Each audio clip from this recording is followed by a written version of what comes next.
Diante de todo o caos do Irã, quase terceira guerra mundial, muita volatilidade nos mercados, eles caindo em todos os lugares, o dólar voltou a subir em relação a quase todas as moedas, exceto uma, né, ou algumas, do qual o real faz parte. Na verdade, o real, nos últimos dias, ele subiu bem em relação ao dólar, e é sobre isso que eu quero falar no capítulo de hoje. Então, essa aqui foi uma análise feita recentemente pelo Robin Brooks, né, muito conhecido ali pelos brasileiros, como tendo uma tese básica de que o valor justo do dólar em relação ao real seria de 4,50, justamente pelo fato de que nós estamos numa situação específica que favorece extremamente os países emergentes e principalmente o Brasil dentro do mercado de commodities. Então ele colocou aqui um comparativo entre os dias 5 e 9 de março, né, que é o dia que eu estou gravando esse vídeo, mostrando como que o real acabou sendo a moeda de melhor performance do mundo nesse exato momento, na verdade entre os países emergentes, né? Então comparando aqui com o peso colombiano, o rublo, etc. Só o renminbi chinês que ficou meio que no 0 a 0 aqui, mas você vê uma grande performance do real. E ele fez esse Substack, acho que foi alguns dias atrás, no dia 26 de fevereiro, trazendo paralelos da guerra da Ucrânia em 2022 e como que o Brasil também se beneficiou nesse momento. Ele acha que algo similar vai acontecer. Então, antes de mais nada, se você gosta desse tipo de conteúdo, né, sobre mecânica monetária, as moedas, né, como que a geopolítica vem definindo cada vez mais tudo o que acontece e como você pode proteger os seus investimentos, você pode assistir vídeos como esse, né, de segundas a sextas-feiras, aqui no Substack, de forma totalmente gratuita e diferente do YouTube, sem propaganda, e você recebe também em forma de artigo com todos os gráficos que eu uso nos vídeos diretamente no seu e-mail.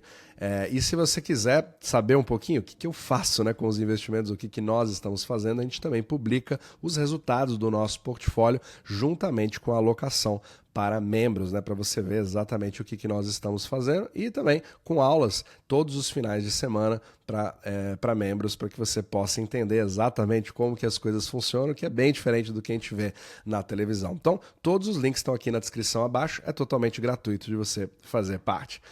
Então, vamos lá. Tem uma história que está sendo contada de forma interessante pelo dólar, porque, em princípio, o DXY, né, que mede a força do dólar, desde ali do início de 2025, ele vem caindo. E todo mundo fala do famoso debasement trade, ou seja, diluição do dólar, porque estão sendo impressos muitos dólares e agora ninguém mais quer dólares. É melhor você ter outras moedas como o euro, como o yuan, como o iene, como qualquer outra coisa que não seja o dólar. O franco suíço, né, um dos grandes portos seguros, etc. Só que depois do Irã começar, o pessoal ficou meio calado, né? Agora o DXY voltou para 99 e está começando a incomodar. E aqui que é o grande problema, né? Falta de dólares no mercado faz com que os países tenham que pagar mais caros por eles para continuar fazendo a roda girar. Só que agora a geopolítica está fisicamente travando um dos mercados mais importantes do mundo, que é o mercado do petróleo e todos os seus derivados, principalmente. Então, em princípio, isso causou quedas nos mercados. Estamos vendo a SP500 caindo, estamos vendo até ouro caindo. Bitcoin, inclusive, está subindo um pouquinho hoje, bem interessante isso daí, mas é coisa para a gente falar em outro capítulo.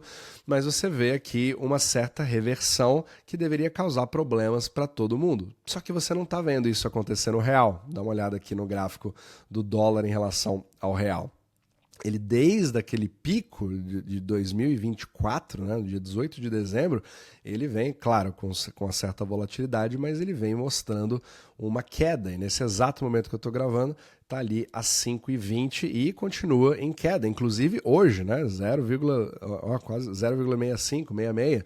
Então, chamando bastante atenção. E aqui a tese do Robin Brooks, que literalmente fala, olha, a gente continua com a nossa mesma previsão de que o valor justo para o dólar em relação ao real seria de 4,50, e ele continua exatamente com essa mesma tese hoje, né? Uns até, na época o pessoal até brincava com ele, né? Falando, olha, o Brasil é a nova Suíça, que ele tinha falado isso, só que agora ele mantém isso e nesse exato momento está indo a favor dele. Só que aqui ele fala que agora é um pouco diferente de antes. Então, O que ele diz aqui?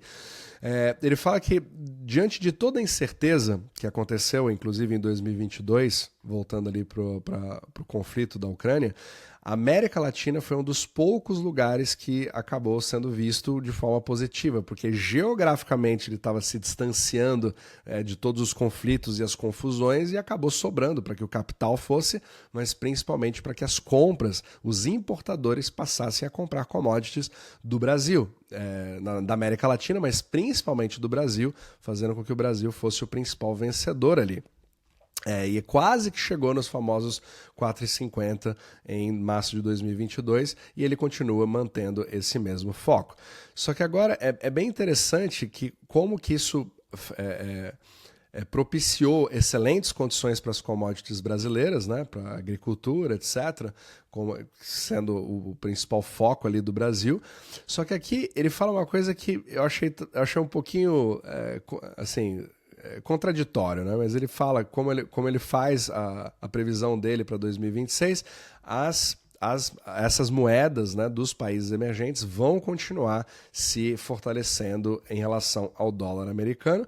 Só que esse movimento, na opinião dele, é muito mais voltado para o debasement. Olha, ele usando essa mesma palavra, debasement of the greenback, ou seja, diluição pela impressão de dinheiro de dólares, fazendo com que essas moedas estejam mais fortes. Mas aí eu já acho um pouco contraditório, porque nesse exato momento, se você compara com países com economias desenvolvidas, não está acontecendo isso. Está acontecendo exatamente o contrário, mas o dólar é o mesmo. Ou você está imprimindo ou você não está imprimindo. Então, fica um pouquinho distante da realidade, na minha opinião.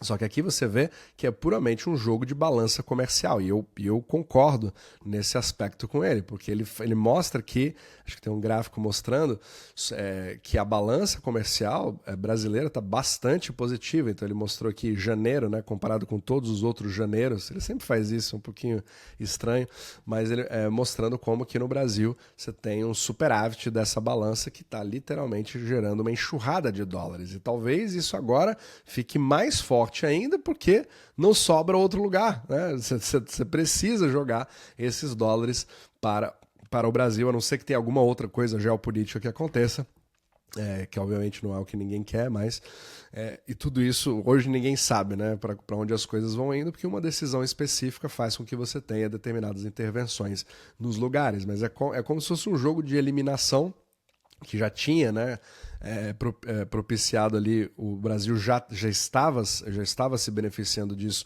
antes, mas agora poderia ser multiplicado. E você vê isso nas próprias commodities, que é uma das forças do Brasil, né? Então você vê aqui, por exemplo, o milho vem subindo, está novamente mostrando aqui uma subida nos últimos dias. A soja fazendo exatamente a mesma coisa nesse exato momento, né? Subindo aqui também. Então vai ser bem interessante ver o que vai acontecer, mas nesse exato momento nós estamos com uma jogada quase que o contrário.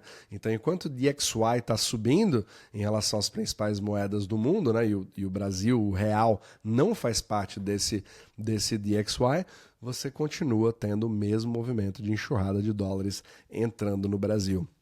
Então, assim, para quem gosta de fazer dolarização, por exemplo, é um prato cheio, né? Uma excelente oportunidade, né? Fazer um DCA, por exemplo, é sempre interessante. Mas, com certeza, vamos ver a cena dos próximos capítulos, né? Porque nesse exato momento aqui, o Robin Brooks, né, que foi muito criticado, eu mesmo, na época, critiquei algumas vezes em relação, e continuo, né, em relação a algumas coisas que ele fala aqui, mas ele tá chegando cada vez mais próximo, né? Apesar de não estar ainda os seus 4,50, mas você percebe um movimento que não dá para você negar de forma alguma, de que o real vem sendo aí um dos grandes vencedores num momento de muito caos, e que poderia ser, que é bastante inesperado, né, por grande parte do mercado.